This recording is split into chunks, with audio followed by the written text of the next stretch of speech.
A grizzly bear attack is not just an encounter, it's a collision with the untamed heart of the wilderness. It happens in a flash, but leaves an echo that lasts a lifetime.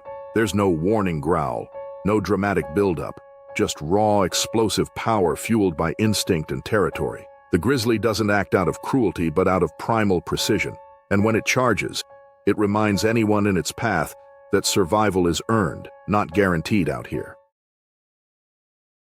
In the frigid early morning of April 3, 2025, the usually methodical operations at Korsakov Port on Russia's Sakhalin Island were violently disrupted in a way that would forever change safety protocols at marine facilities throughout the region. Located on the island's southern tip, Korsakov has been a critical supply hub for the offshore oil and gas industry since the early 2000s. The port, surrounded by dense taiga forest that crawled up to its industrial perimeter, had always maintained an uneasy coexistence with the wilderness that characterized this remote part of the Russian Far East. That particular Thursday began like any other for the early shift workers. Veronika Zolotova, operations supervisor at the eastern loading dock, had arrived at 5:30 a.m. to prepare for the cargo vessel MV Nordstern, which was scheduled to unload industrial supplies and take on processed seafood from the nearby cannery. The spring thaw had just begun, and wildlife activity in the surrounding forests had recently increased. Mikhail Kuznetsov, a 52-year-old crane operator with 27 years of experience at the port, was the first to spot something unusual moving along the tree line at approximately 6:15 a.m. He later told investigators that he initially thought it was a large dog, or perhaps one of the wild boars that occasionally ventured near human settlements. It wasn't until the massive figure emerged fully into the floodlit dock area that Mikhail realized they were dealing with a grizzly bear, an enormous male specimen that wildlife experts would later estimate weighed over 800 pounds. The bear appeared disoriented but determined as it lumbered between shipping containers. Waste management at the port had been problematic for months, with repeated citations from environmental inspectors about improper disposal of fish processing waste from the adjacent cannery. The potent smell of decaying organic matter had likely drawn the predator directly into the industrial zone from its forested habitat. Anton Baranov, head of security, was immediately notified and began coordinating an emergency response. However, the situation deteriorated rapidly before any organized effort could be implemented. 5 dock workers were in the process of preparing unloading equipment when the bear approached their work area. Eyewitness Dmitry Volkov, a maintenance technician who had climbed atop a container stack at the first sign of danger, described how his colleagues tried to frighten the animal by shouting and banging metal tools against equipment. This proved to be a fatal mistake. The cornered and already agitated bear charged the group with surprising speed. Fyodor Orlov, a 39-year-old stevedore, was struck first and died almost instantly from a powerful blow to his head and neck. In the ensuing chaos, 3 workers, Ludmila Petrova, 28, Viktor Sokolov, 45, and Pavel Morozov, 33, attempted to flee toward a nearby equipment shed, but were overtaken before they could reach safety. The 5th victim, Oleg Medvedev, a 51-year-old dock foreman, was attacked while trying to help Ludmila. From his elevated position, Dmitry watched in horror as the attack unfolded, later telling authorities that the entire violent episode lasted less than 2 minutes. Workers scrambled for safety throughout the port, climbing atop machinery or locking themselves inside shipping containers and office buildings. The port's security team, led by Anton Baranov, responded with emergency protocols that had never been designed for such a scenario. Using the public address system, they blasted industrial sirens. In contrast, security personnel in a patrol vehicle approached cautiously, firing warning shots with their service weapons. Remarkably, this combination of loud noise and threatening movement finally drove the bear back toward the forest edge. 30 minutes later, specialized wildlife response units arrived, and the animal had disappeared into the dense underbrush. The bear was never located despite an intensive search using trained dogs and thermal imaging equipment. In the aftermath, Sakhalin regional authorities launched a comprehensive investigation into the incident. The findings were damning for port management. Inspectors discovered that waste disposal guidelines had been routinely ignored for months, with fish processing remnants often left in unsecured containers overnight. Additionally, warning signs of increased bear activity in the area had been reported by perimeter security personnel in the weeks leading up to the attack. Still, it had not resulted in any additional precautions. Svetlana Kovaleva, a wildlife biologist who assisted with the investigation, noted that the bear's extreme behavior was consistent with habituation to human food sources. She explained to investigators that dangerous encounters become increasingly likely once large predators associate human activity with easy meals. The surviving witnesses provided crucial information that led to sweeping changes across all marine facilities in the Russian Far East. Dmitry Volkov's detailed account of the attack sequence helped authorities develop new wildlife response training for industrial workers in remote areas. Elena Ivanova, a cargo supervisor hidden inside an office building during the incident, later advocated for improved safety measures, working with regional officials to implement better protocols. Within 6 months of the tragedy, the Korsakov Port Authority had installed electrified perimeter fencing, implemented strict waste management procedures with sealed containers, and established mandatory wildlife safety training for all personnel. Motion-activated lighting and alarm systems were installed throughout the facility, and dedicated wildlife response teams were trained and equipped to handle similar emergencies. For the families of the 5 victims, these changes came too late. A memorial was erected at the site of the attack, a somber reminder of the dangers that exist at the intersection of industrial development and wilderness. Veronika Zolotova, coordinating operations from an office during the attack, later helped establish a foundation to support the victims' families and advocate for workplace safety in remote industrial settings. The Korsakov port incident stands as one of the deadliest wildlife attacks in modern Russian history, a stark reminder that even in the age of advanced technology and industrial development, nature retains its power to suddenly and violently assert itself in human spaces. On a crisp autumn night in 2018, the tranquil wilderness of a national forest in the Appalachian Mountains of western North Carolina became the setting for a harrowing encounter that would forever change how Tabitha Mendelssohn approached her beloved solo camping trips. The 29-year-old botanical illustrator from Charlotte had selected a secluded spot near Davidson Creek, approximately 3 miles from the nearest ranger station, to set up her campsite. The area, known for its diverse flora and breathtaking vistas, had been Tabitha's favorite retreat since college. Tabitha, an experienced outdoorswoman who had completed wilderness survival courses, believed she understood proper bear country protocols. Using the recommended bear bag method, she had diligently hung her food supplies from a tree branch approximately 200 feet from her campsite. She didn't realize that her cooking habits had created an invisible problem. For dinner, she had prepared a fragrant stew of local mushrooms and herbs on her portable propane stove, eating directly beside her tent for convenience as a light rain began to fall. According to the subsequent report filed with park rangers, Tabitha cleaned her cookware with biodegradable soap, but only about 50 feet from her tent, considerably closer than the recommended distance. Additionally, she had changed into the clothes she had worn while cooking before sliding into her sleeping bag, inadvertently bringing food scents into her tent. Wildlife biologist Dr. Xavier Holloway, who later analyzed the incident, noted that these minor oversights created an olfactory invitation to any bears nearby. With their extraordinarily sensitive sense of smell, approximately 7 times more powerful than a bloodhound's, black bears can detect food odors over a mile away. The forest had been unusually active that season. Park records indicated 17 reported bear sightings in the previous month alone, including 3 incidents where bears had investigated unoccupied campsites. A particularly dry summer had reduced berry production, one of the bears' primary food sources, causing them to range more widely in search of nourishment. At approximately 2:15 a.m., Tabitha awoke to the sound of something moving heavily outside her tent. In her subsequent account, she described feeling initially curious rather than frightened, assuming it might be a raccoon or a possum investigating her campsite. She remained motionless in her sleeping bag, straining to identify the sounds in the darkness. The attack occurred with startling suddenness. Without warning or provocation, the black bear, later estimated to be a young adult male weighing approximately 250 pounds, pressed its snout against the thin nylon wall of Tabitha's tent, in a behavior that Dr. Holloway later described as investigative rather than predatory.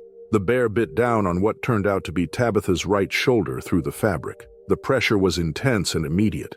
Tabitha reported feeling a combination of crushing pain and the disorienting sensation of being dragged sideways while still inside her sleeping bag.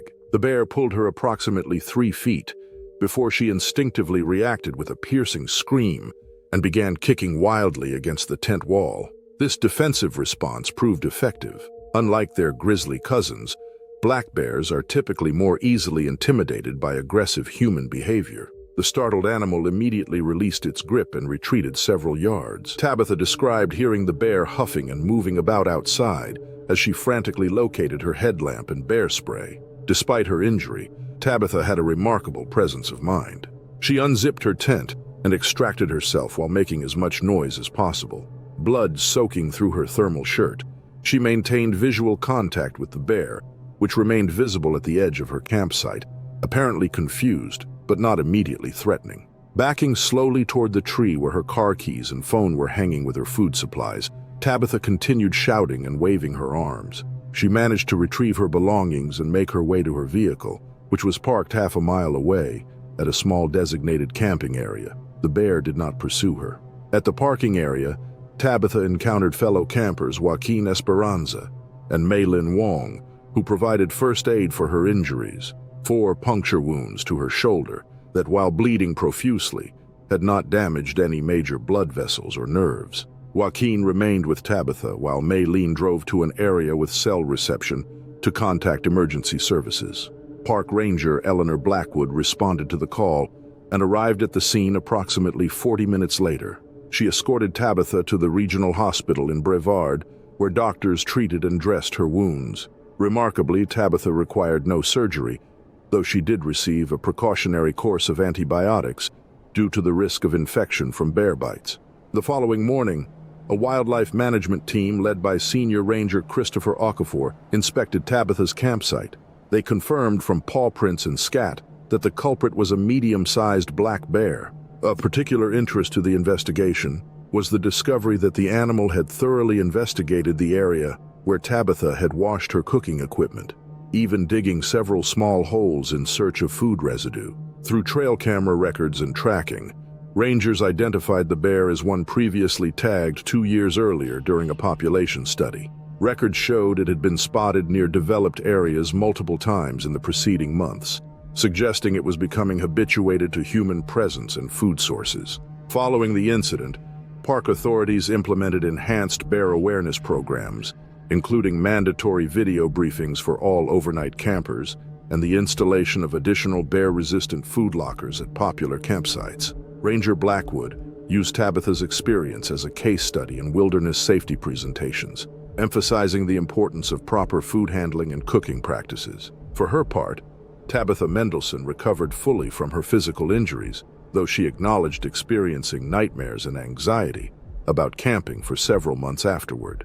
In an interview with a magazine 6 months after the incident, she stressed the importance of respecting wildlife and following safety protocols meticulously. By the following summer, she had returned to solo camping, albeit with significantly modified practices, including using a portable electric fence system around her sleeping area and strict adherence to cooking at least 200 feet from her tent.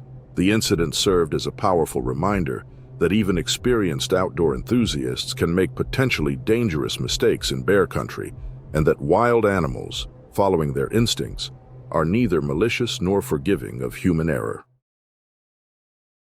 The remote settlement of Wolf Point Lake, Alaska, nestled between the Kenai Mountains and the Gulf of Alaska, had always maintained an uneasy coexistence with the surrounding wilderness. In November 2022, this balance was tragically disrupted during what should have been a routine trash collection route along the settlement's outer perimeter. The incident would reshape waste management practices throughout rural Alaska and leave an indelible mark on the tight-knit community of just over 300 residents. On that fateful morning of November 8th, the temperature had dropped unexpectedly to 15 degrees below freezing, creating a crystalline landscape under the dim Arctic dawn. Sanitation workers, Eliseo Vargas and Damir Novak, began their collection route at 6:30 a.m., slightly earlier than usual, hoping to complete their rounds before an approaching storm system arrived. Both men experienced frontier living. Eliseo had moved from Southern California 12 years prior. At the same time, Damir was a second-generation Alaskan whose parents had emigrated from Croatia in the 1980s. The municipal garbage truck they operated was an aging vehicle retrofitted with reinforced doors and metal mesh over the windows, modifications added after a black bear had broken into it during the previous summer. However, these precautions had been designed to prevent animals from accessing an unattended vehicle, not to protect workers during an active attack. According to Eliseo's subsequent account, they had just finished emptying bins at the Kowalski cabin, the fifth stop on their route, when Damir noticed unusual track patterns in the fresh snow toward the tree line. A moment later, both men spotted movement approximately 50 yards away. An enormous grizzly bear, later estimated to weigh over 900 pounds, emerging from between snow-laden spruce trees. Wildlife experts later determined this male bear should have been hibernating by that time of year. Tooth analysis of the animal, which was eventually tracked and euthanized by wildlife authorities, indicated it was approximately 12 years old and suffering from a severe dental abscess that may have prevented it from accumulating sufficient fat reserves for winter dormancy. The bear's desperate hunger and diminished fear of humans created what wildlife biologist Dr. Marina Volkonskaya would later describe as a perfect storm of conditions for aggressive behavior. Upon spotting the approaching bear, both workers followed standard protocol, retreating slowly toward their vehicle while maintaining visual contact with the animal. Eliseo later recalled that the bear's behavior seemed unusual immediately. Rather than displaying the typical wariness that bears often exhibit around humans, this one moved with a singular purpose directly toward them. Both men abandoned caution and ran for the truck when the Grizzly suddenly accelerated into a charge.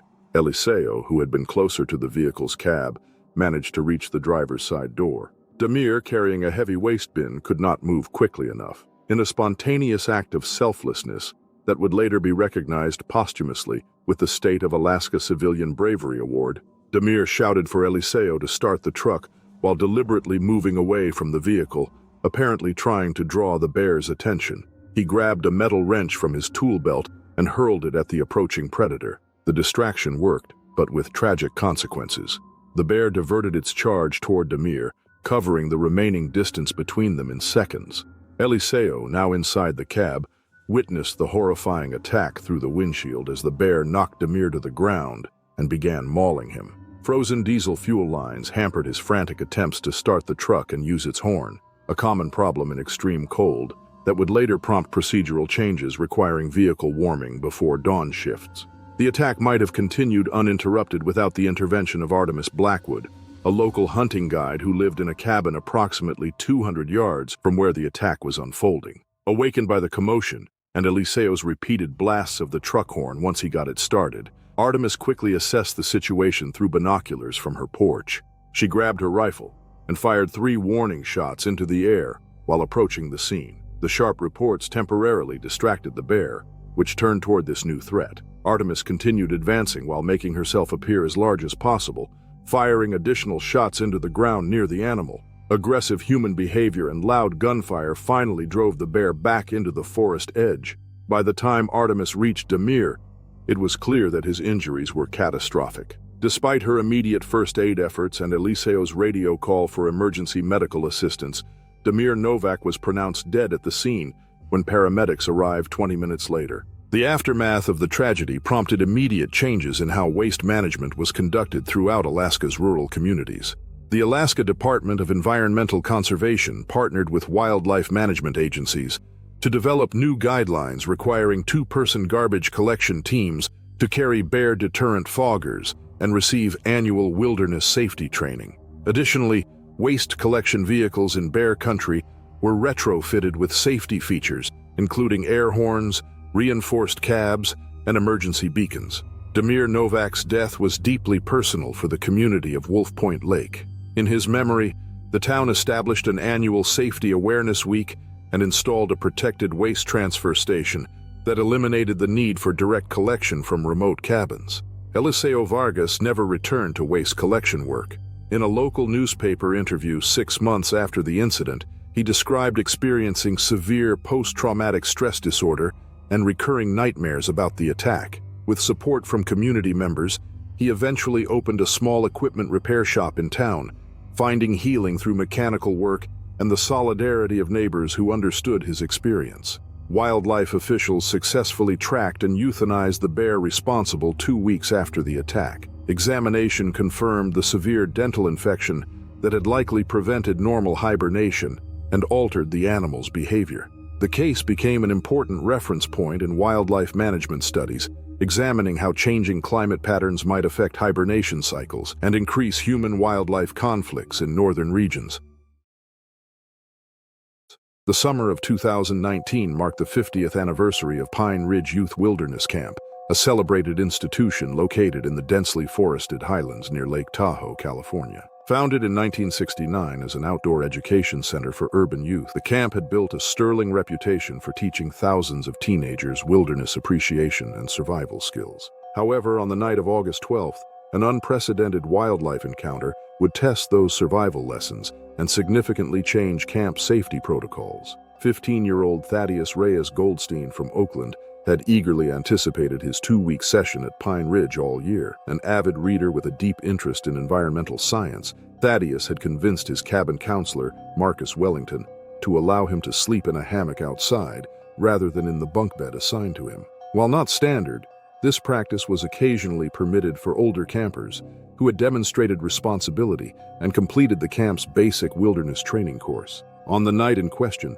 temperatures remained unusually mild, hovering around 65 degrees Fahrenheit even after sunset. Thaddeus had secured his hammock between 2 sturdy pines, approximately 15 feet from Eagle Cabin, where 11 other teenage boys and their 2 counselors slept. He had followed the camp's established clean site protocols, ensuring no food or scented items remained in his sleeping area. What no one realized, however, was that the camp's waste management system had developed a critical vulnerability. Camp Director Francesca Ocadigbo later explained to investigators that a new kitchen staff member had improperly secured the dining hall's waste receptacles that evening. The large metal trash bin behind the kitchen, located approximately 75 yards from Eagle Cabin, had been left with its lid partially open. Additionally, the lock mechanism designed to keep wildlife from accessing the bin had malfunctioned several days earlier, but had not yet been repaired. These circumstances created an unfortunate opportunity for a medium-sized female black bear that wildlife officials later determined had 2 cubs denning nearby. According to tracking data, this particular bear had been increasingly habituated to human food sources over the previous months, having regularly visited vacation homes and campgrounds around the Lake Tahoe basin. Shortly after 3 a.m., the bear entered the camp perimeter, initially attracted to the unsecured trash bin. Camp night watchman Hiroshi Tanaka had completed his rounds of the property at 2:30 a.m., but was stationed at the opposite end of the compound when the bear arrived. After investigating the trash area, the bear, perhaps startled by something or seeking additional food sources, moved toward the cabin where Thaddeus was sleeping. In his subsequent account to park rangers, Thaddeus described being awakened by an odd swaying sensation, different from the gentle rocking that normally accompanied sleeping in a hammock. Opening his eyes in the darkness, he stared at the black bear, which had approached silently and was now sniffing at his sleeping bag. Before he could fully process what was happening, the bear bit through the hammock's fabric into the sleeping bag covering his right foot and lower leg. Witnesses described what followed as 30 seconds of chaos that felt like an eternity. Having secured a grip on Thaddeus's sleeping bag, the bear pulled downward with sufficient force to collapse the hammock and drag the teenager approximately 8 feet across the ground. Thaddeus, operating on instinct rather than training, began shouting at a volume he later sheepishly admitted probably broke some sort of record. His cries immediately alerted everyone in Eagle Cabin. Counselor Marcus Wellington reacted with remarkable speed, grabbing the air horn kept by the cabin door specifically for wildlife encounters and rushing outside. The second counselor, Francisco Jimenez, followed close behind with the cabin's emergency flashlight, directing its powerful beam toward the commotion. The combination of Thaddeus's continued shouting The piercing blast of the air horn and the sudden bright light proved effective. The bear released its grip and retreated several yards, though it did not immediately flee the area. Instead, it remained at the perimeter of the light's reach, swaying and making what Wellington described as woofing sounds that wildlife experts later identified as stress vocalizations. As Francisco maintained the light on the bear, Marcus cautiously approached Thaddeus, who had scrambled away from his collapsed hammock and was attempting to assess his injuries. Additional help arrived within minutes as other counselors and staff responded to the emergency air horn signal. Camp Director Okadigbo implemented the facility's predator response protocol, gathering all campers into the central dining hall while maintenance staff secured the perimeter.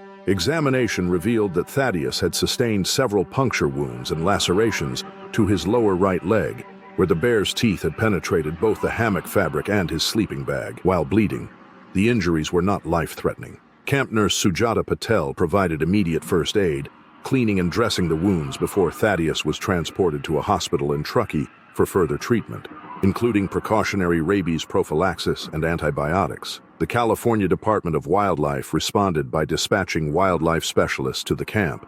They identified the specific bear responsible using DNA samples collected from the hammock and sleeping bag. Rather than euthanizing the animal, authorities decided to relocate both the mother bear and her cubs to a more remote area of the national forest in Tahoe, approximately 30 miles from any significant human settlement. The incident prompted immediate and substantive changes at Pine Ridge Camp. Outdoor sleeping was permanently prohibited, regardless of a camper's experience level. The waste management system was completely overhauled, with new bear-resistant containers installed and daily inspection protocols established.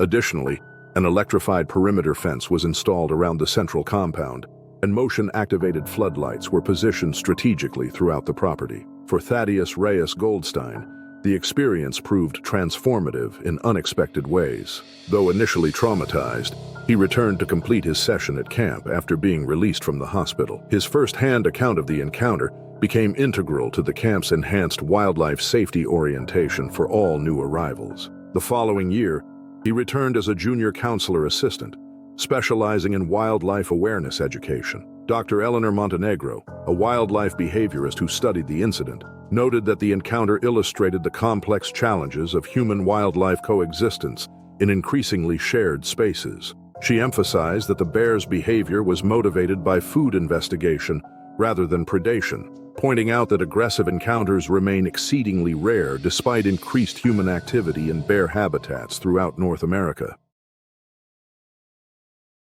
The pristine wilderness of British Columbia's Fraser River Valley had long been considered a photographer's paradise, particularly during the autumn salmon run, when grizzly bears congregated along the waterways in impressive numbers. In September 2015, this spectacular natural phenomenon became the backdrop for a harrowing wildlife encounter that would prompt significant reconsideration of safe wildlife observation practices throughout North America. Cassiopeia Cassie Bjornson, a 38-year-old award-winning nature photographer from Vancouver, had built her reputation capturing intimate moments of wildlife behavior without disturbing natural processes. Her work has been featured in prestigious publications, and her bear photography is particularly celebrated for revealing the intelligence and complex behaviors of these often misunderstood predators. With 15 years of wilderness photography experience and numerous safety certifications, Bjornson was considered exceptionally knowledgeable about working safely in bear country. On September 24th, Bjornson arrived at the designated photographer access point shortly after dawn, having secured the necessary permits weeks in advance. She was familiar with the location, having photographed there during 3 previous seasons. According to her later account, she deliberately arrived ahead of the guided tour groups that would begin arriving mid-morning, hoping to capture uninterrupted feeding behavior in the golden early light. The salmon run that season had been exceptionally robust, with fisheries biologists recording the highest numbers of returning Chinook and sockeye salmon in over a decade. This abundance had attracted an unusually high concentration of grizzly bears to the valley. Conservation officers had identified 27 distinct individuals in the previous week alone. Among these was a massive male grizzly, estimated to weigh over 800 pounds, that had been dubbed Monarch by local guides. Though previously observed to be tolerant of distant human presence, this bear had shown signs of increased territorial behavior as the fishing season progressed. Bjornsson selected what appeared to be an optimal observation position on a rocky outcrop approximately 75 meters from the river's edge, well beyond the minimum 50-meter distance recommended by park guidelines. She set up her professional equipment, including a telephoto lens allowing close-up shots without requiring physical proximity to her subjects. She had followed standard safety protocols by wearing neutral-colored clothing and properly storing scented items in bear-proof containers in her vehicle. Bjornsson photographed several bears fishing in the churning waters for about 2 hours. According to the timestamp data later recovered from her camera, she had captured over 300 images, including a remarkable sequence of a female grizzly teaching 2 cubs to trap salmon against the riverbank, photographs that would later be published posthumously as part of a safety awareness campaign. The incident occurred at around 9:17 a.m., when Bjornsson decided to reposition for better lighting as the sun rose higher. According to her partially completed journal entry found later, she had noted unusual behavior from Monarch, who had been fishing further upstream, but had begun moving in her direction. Wildlife behavior experts who reviewed her final photographs suggested that the bear had likely been aware of her presence for some time, but had initially shown no concern. What transformed the situation from routine to dangerous remains a speculation, but several factors likely contributed.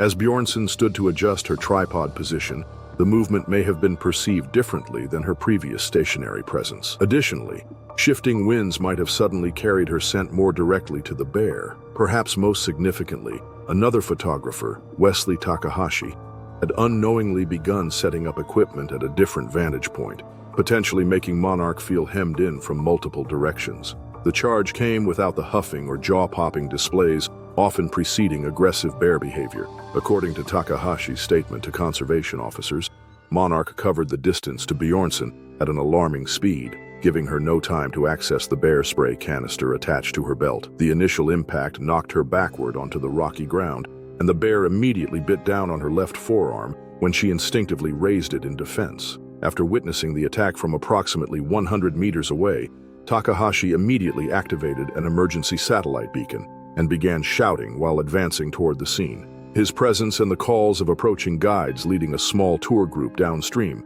apparently disrupted the bear's focus. After inflicting severe lacerations to Bjornsson's arm and torso, Monarch released her and retreated into the forest. Senior guide Matteo Quintana reached Bjornsson first, immediately applying pressure to the most severe wounds and coordinating with his assistant, Annika Forsyth, to prepare for emergency evacuation. As a former wilderness paramedic, Quintana recognized the critical nature of Bjornsson's injuries, particularly a deep laceration to her brachial artery that was causing rapid blood loss. Despite their quick response and application of a tourniquet, Bjornsson had lost significant blood by the time a helicopter medical evacuation team arrived 30 minutes later. She remained conscious long enough to provide a brief account of the encounter to Quintana, reportedly emphasizing that the bear had behaved predictably given the circumstances and should not be destroyed due to her mistake. Emergency surgery and a hospital in Kamloops stabilized her condition. Still, complications from blood loss and trauma led to her death 3 days later,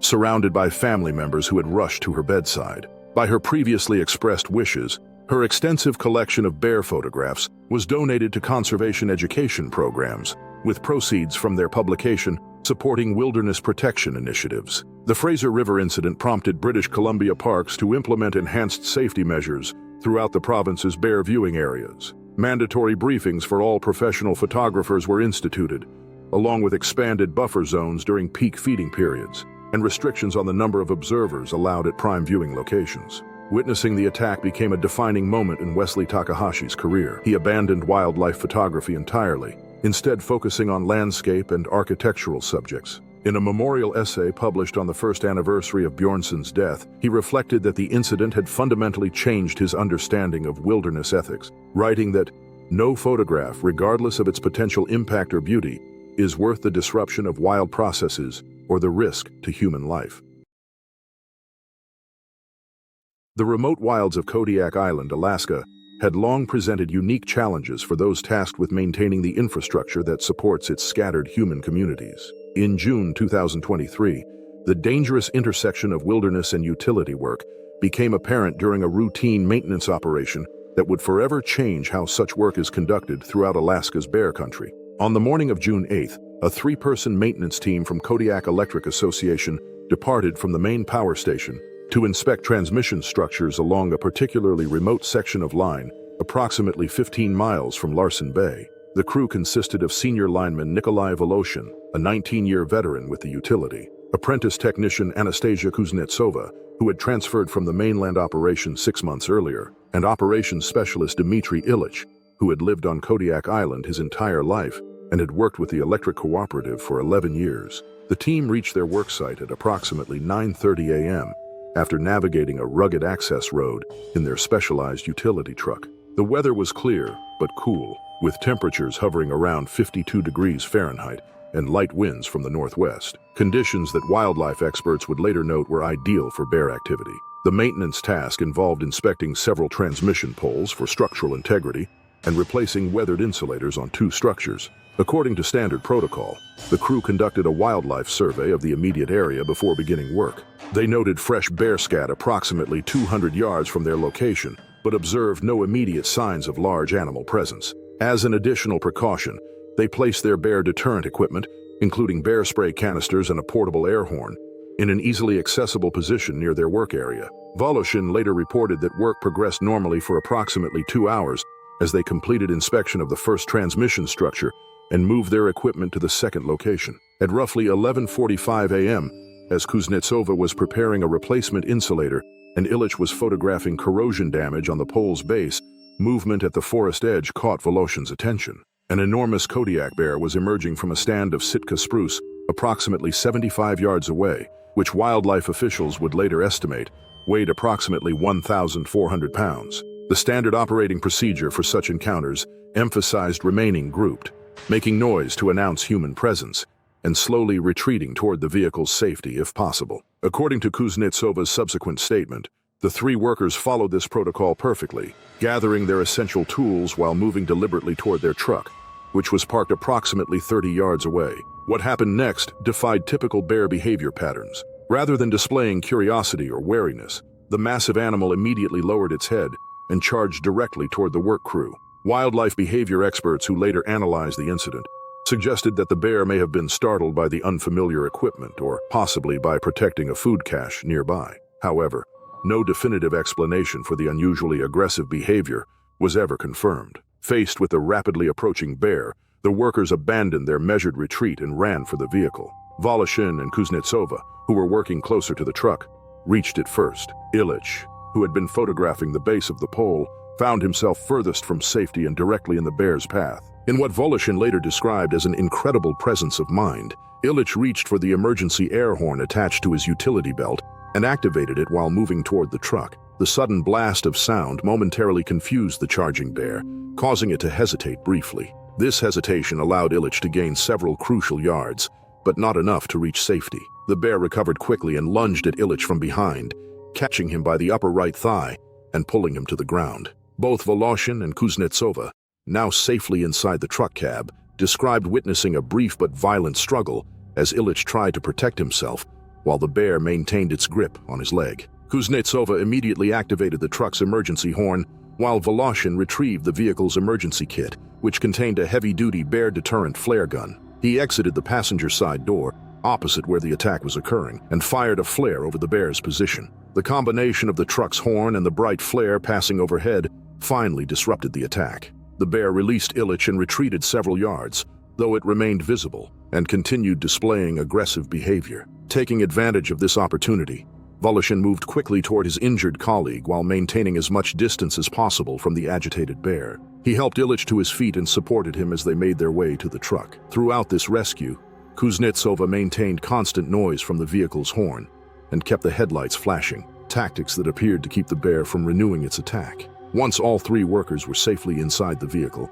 they contacted emergency services via satellite phone. Given their remote location, evacuation options were limited. Kuznetsova, who had received advanced first aid training, applied pressure bandages to Ilich's wounds. At the same time, Voloshin navigated the difficult access road toward a clearing suitable for a helicopter landing approximately 4 miles away. The Alaska Wildlife Troopers coordinated with the Coast Guard to dispatch a helicopter from their Kodiak station. Despite challenging terrain and weather conditions that developed during the afternoon, the medical evacuation team successfully transported Illich to a medical center approximately 2 hours after the attack. He had sustained multiple deep puncture wounds to his right thigh and significant tissue damage, but no major arteries had been compromised. Following emergency surgery and extensive wound cleaning to prevent infection, Illich spent 9 days in the hospital before being released for outpatient rehabilitation. He returned to limited duty with Kodiak Electric Association 4 months later. However, he admitted in a community newspaper interview